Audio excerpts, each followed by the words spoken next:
Selamat malam, salam sejahtera untuk kita semua.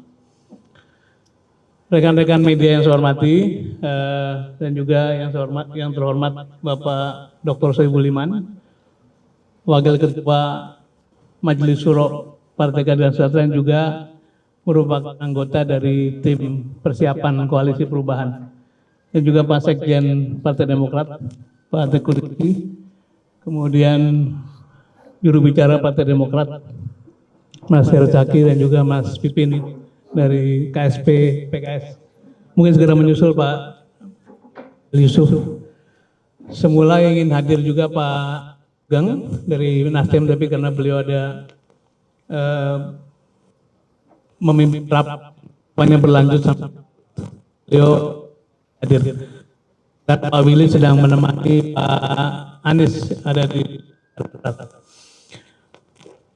sekalian.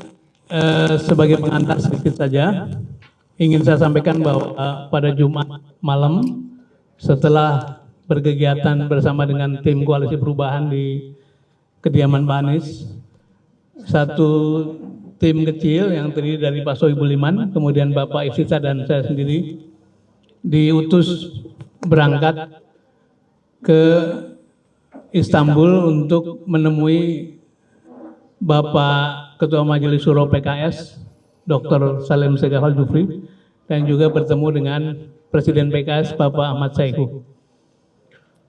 Tujuannya adalah mensinkronkan langkah-langkah sekaligus memberikan update mengenai perkembangan politik terakhir. Dr. Muzamil, untuk memperoleh pandangan atau saran-saran dari kedua beliau tersebut sebagai pimpinan PKS. Mengapa kita menyusul ke Istanbul? Karena beliau-beliau dalam perjalanan menunaikan tugas di berbagai negara Eropa, kemudian akan bersambung dengan umroh. Sementara kita merasa bahwa baik kalau komunikasi lebih awal. Karena itu kita susul, dan alhamdulillah pertemuan berlangsung baik, dan malam ini kita mengundang rekan-rekan untuk mendengar penjelasan dari Wakil Ketua Majelis Syuro mewakili pimpinan Partai Keadilan Sejahtera mengenai keputusan yang telah diambil oleh Partai Keadilan Sejahtera berkaitan dengan dukungan atas pencalonan Bapak Anies Baswedan sebagai calon presiden dalam pemilu 2024. Nanti setelah Pak Soebul Iman menyampaikan penjelasan, boleh ditambahkan Pak Muzamil, tapi juga mungkin nanti mohon Pak Sekjen memberikan respon sesuai dengan keperluan. Untuk pertama silakan Pak Dr. Soebul Iman menyampaikan penjelasan. Terima kasih Pak Sudirman Said, dan juga tentu yang paling utama para wartawan, rekan media sekalian yang sudah hadir di tempat ini untuk bersama-sama kita mengikuti konferensi pers yang dilaksanakan oleh tim kecil koalisi partai pendukung Pak Anies Rashid Baswedan untuk menjadi baca pres di 2024. Rekan-rekan media sekalian, seperti kita ketahui bersama bahwa situasi politik tanah air itu terasa makin dinamis, secara khusus terkait dengan masalah pencapresan untuk Pilpres 2024. Secara khusus lagi ada perhatian publik yang cukup besar dari masyarakat terhadap cikal bakal koalisi partai-partai pendukung Bapak Anies Baswedan. Pekan lalu kita semuanya bersama-sama mengadakan kegiatan atau pertemuan di rumah atau di pendopo Pak Anies Baswedan hari Jumat tanggal 27 Januari 2024. dari perkembangan situasi yang ada, kami sangat merasakan adanya dinamika harapan atau ekspektasi dari publik terkait dengan terbentuknya koalisi pendukung Bapak Anies Rashid Baswedan sehingga mencapai angka di atas presidensial threshold 20%. Partai Nasdem dan Partai Demokrat sudah menyatakan secara eksplisit organisatoris bahwa mereka mendukung Bapak Anies.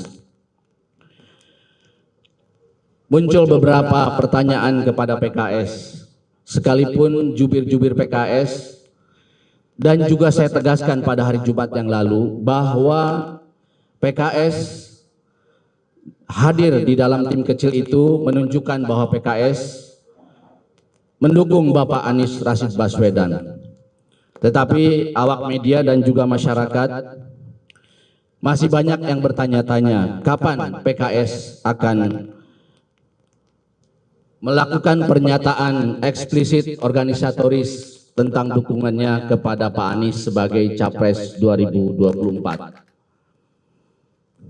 Saya bersama dua teman lain, Bapak Al-Muzamil Yusuf dan Bapak Pipin Sofyan yang ada di tim kecil ini, tentu terus mendengar, memonitor, dan menyerap berbagai aspirasi, harapan, ekspektasi masyarakat terhadap koalisi ini dan secara khusus tentu terhadap PKS. Tim kecil ini tentu bekerja berdasarkan mandat yang diberikan. Kami tidak bisa melampaui mandat yang diberikan kepada kami. Karena itu tentu kami bertiga tidak bisa menjawab pertanyaan kapan PKS akan secara eksplisit organisatoris mendukung Bapak Anies, kecuali kami harus berkonsultasi dengan lembaga pemilik otoritas yang bisa menentukan hal tersebut. Dalam hal ini adalah Dewan Pimpinan Tingkat Pusat, yang mana pada dasarnya DPTP ini merupakan badan pekerja Majelis Syuro PKS yang diketuai oleh Ketua Majelis Syuro Habib Dr. Salim Segaf Al-Jufri. Karena itu kami terus berkoordinasi dan berkonsultasi dengan DPTP secara khusus dengan ketuanya yaitu Bapak Habib Dr. Salim Segaf Al-Jufri. Nah, terkait perkembangan hari ini pun pertanyaan-pertanyaan yang menyangkut masalah dukungan eksplisit organisatoris PKS tentu saja harus kami konsultasikan kepada beliau. Nah, atas dasar itulah maka kami pada hari Jumat 27 Januari malam hari ya, take off sekitar 21.40 ya Pak Dirman. Kami pergi ke Istanbul karena kebetulan tadi sampaikan Pak Dirman juga Ketua Majelis Syuro PKS dan juga Presiden PKS sedang ada dalam rangkaian perjalanan tugas mereka yang juga nanti akan melaksanakan ibadah umroh. Nah, karena itu saya sebagai Ketua tim PKS di dalam tim kecil ini, saya berangkat ke sana ditemani Bapak Sudirman Said untuk berdiskusi dan berkonsultasi dengan Habib Dr. Salim Segaf Al-Jufri di sana. Alhamdulillah kami tiba pagi hari di sana dan kemudian malam hari kami bertemu dengan beliau dan kami mengadakan diskusi. Di sana ada juga Presiden PKS Bapak Ahmad Sayhu. Kami diskusi cukup panjang ya dimulai sekitar jam 19 waktu sana, kita berakhir sekitar 01 ya dini hari di sana. Alhamdulillah pertemuan dan konsultasi berjalan sangat baik. Nah, Bapak Ibu sekalian, dari diskusi-diskusi tersebut dan konsultasi tersebut, saya mendapatkan pesan dari mereka berdua untuk disampaikan kepada keluarga besar PKS secara khusus dan juga kepada masyarakat Indonesia secara umum. Nah, karena itulah saya dalam kesempatan ini ingin menyampaikan dua pesan penting dari Ketua Majelis Syuro PKS, Dr.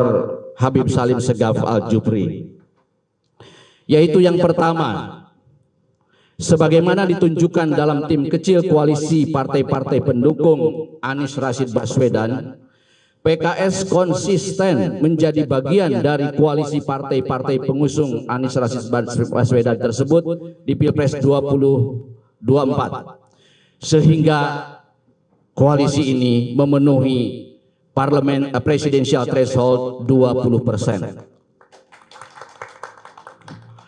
Kedua, PKS akan menyampaikan dukungan eksplisit organisatoris kepada Bapak Anies Rashid Baswedan sebagai Baca Pres 2024-2029 pada rapat Badan Pekerja Majelis Syuro PKS yang bersamaan dengan Rapat Kerja Nasional atau Rakernas DPP PKS pada tanggal 24 Februari 2023. Meskipun demikian, tidak tertutup kemungkinan akan terjadi percepatan sesuai dengan dinamika politik yang berkembang, terutama setelah Ketua Majelis Syuro PKS dan Presiden PKS kembali ke tanah air pada 3 Februari tahun 2023. Informasi penting ini segera kami bawa ke tanah air pada kesempatan pertama. Oleh sebab itu kami tadi berangkat pada flight pertama dari Istanbul jam 2.40 take off ya, atau waktu Indonesia jam 6.40. Alhamdulillah kami baru tiba jam 18.30 di tanah air ini dengan lancar dan selamat. Kami ingin pesan penting ini segera diketahui oleh masyarakat secara luas sehingga memberi kejelasan tentang sikap politik PKS dan tidak lagi menimbulkan pertanyaan-pertanyaan atau spekulasi-spekulasi kemana arah dukungan PKS di Pilpres 2024. Untuk itulah kami sampaikan kepada awak media pada kesempatan pertama kami tiba di tanah air, yaitu saat ini di sini di Bandara Internasional Soekarno-Hatta. Demikian yang bisa kami sampaikan kepada seluruh masyarakat Indonesia yang kami cintai dan kami banggakan. Mohon maaf jika ada hal-hal yang kurang pantas. Tidak ada niat sedikit pun dari kami membuat tidak nyaman siapapun. In uridu ilal islah mastata'tu. Tidak ada yang kami inginkan dan kami rindukan selain kebaikan-kebaikan bagi seluruh rakyat Indonesia sekuat kemampuan yang kami miliki. Saya mohon kepada Allah Subhanahu wa ta'ala, Tuhan yang Maha Kuasa dan Maha Pengampun. Wallahu a'lam bishawab. Wassalamualaikum warahmatullahi wabarakatuh. Demikian yang saya sampaikan. Terima kasih Pak Dr. Sohibul Iman. Jadi pesannya jelas ya, bahwa PKS konsisten dengan pada Pak Anies dan tetap berada dalam koalisi perubahan. Tadi juga jelas dinyatakan schedule sudah ditetapkan selambat-lambatnya pada Rakernas, tapi bisa lebih cepat dari itu untuk diupacarakan deklarasinya. Tapi pernyataan tadi sudah menyampaikan bahwa PKS dengan tegas, dengan jelas mendukung Pak Anies Baswedan. Itu menyusul yang telah dilakukan oleh Partai Demokrat beberapa waktu lalu, dan karena itu pada kesempatan ini mohon Pak Sekjen menyampaikan komentar atau pandangannya. Silakan Pak Muzamil, mau Pak Sekjen langsung aja. Baik, terima kasih Pak Sudirman Said, rekan-rekan media, Pak Sohibul Iman, Pak Muzamil, Kang Pipin, para rekan-rekan yang hadir pada hari ini. Ya, tentu Partai Demokrat mengapresiasi tindakan, gerakan, tahapan yang dilakukan oleh PKS. Kami juga menghargai, tetapi tadi disampaikan oleh Pak Sohibul, setelah acara di rumah Pak Anies pada hari Jumat, karena keseriusan PKS, malamnya pukul 9 beliau langsung berangkat ke Istanbul untuk mendapatkan arahan dari Ketua Majelis Suro, begitu juga dengan Presiden PKS. Tentu hal ini kami apresiasi, Pak Sohibul Iman. Kami juga merasa bahwa soliditas kita ini luar biasa. Semua langkah-langkah untuk memenuhi harapan publik terhadap terbentuknya koalisi perubahan itu sudah terjawab pada hari ini. Tinggal kembali tentu semua itu nanti akan diformalitas oleh 3 ketua umum untuk menandatangani keputusan bersama meresmikan Bapak Anies Baswedan sebagai bakal calon presiden yang diusung oleh 3 partai yang kalau dikumulatifkan untuk presiden thresholdnya sudah melebihi 20% atau kalau tidak salah saya sekitar 28%. Jadi sekali lagi kami mengucapkan terima kasih kepada PKS. Tentu kami ketiga partai ini ya intinya adalah ingin memberikan sebuah poros alternatif harapan publik, dan kami 3 partai ini tentunya hanya bisa mengantarkan, kemudian kami berharap rakyat bebas memilih dan Allah Subhanahu wa taala akan menentukan takdirnya untuk hasilnya tentu. Dan itu adalah niat baik kami, dan niat kami adalah niat rekonsiliasi ya, dan untuk dapat mempunyai atau memperjuangkan seorang tokoh ya, seorang tokoh hak untuk dipilih, dan tentunya kepada masyarakat Indonesia juga hak untuk memilih. Jadi semoga ikhtiar politik kami ini, mohon doanya kepada rakyat Indonesia juga dapat diaminkan. Demikian, sekali lagi terima kasih. Wabillahi taufiq wal hidayah. Wassalamualaikum warahmatullahi wabarakatuh. Terima kasih Pak Sekjen. Saya ingin menutup dengan beberapa poin saja, menggarisbawahi yang sudah disampaikan oleh para pembicara. Pertama, kita semua bersyukur satu persatu dukungan dari partai-partai politik resmi diputuskan. Ini adalah wujud kepercayaan besar kepada Pak Anies Baswedan, tetapi juga wujud kepercayaan besar dan harapan akan hadirnya perubahan yang dinantikan oleh orang banyak. Kami semua rekan-rekan yang bergabung dalam koalisi perubahan berbesar hati, karena pada hari ini Pak Anies adalah bakal calon presiden yang pertama mendapatkan dukungan resmi dalam jumlah yang cukup. Ini artinya bahtera perjuangan koalisi perubahan segera bersiap untuk berlayar menempuh berbagai tantangan. Selanjutnya dalam waktu dekat para pimpinan puncak partai politik akan bertemu untuk menyusun, menyepakati piagam koalisi, dan pada waktunya insya Allah akan dilakukan deklarasi bersama seluruh partai politik pendukung Pak Anies Baswedan. Kami mohon doa dan dukungan dari seluruh rakyat Indonesia agar semua ikhtiar memenuhi tugas konstitusi ini dapat berjalan dengan baik dan memberi manfaat sebesar-besarnya bagi Republik tercinta.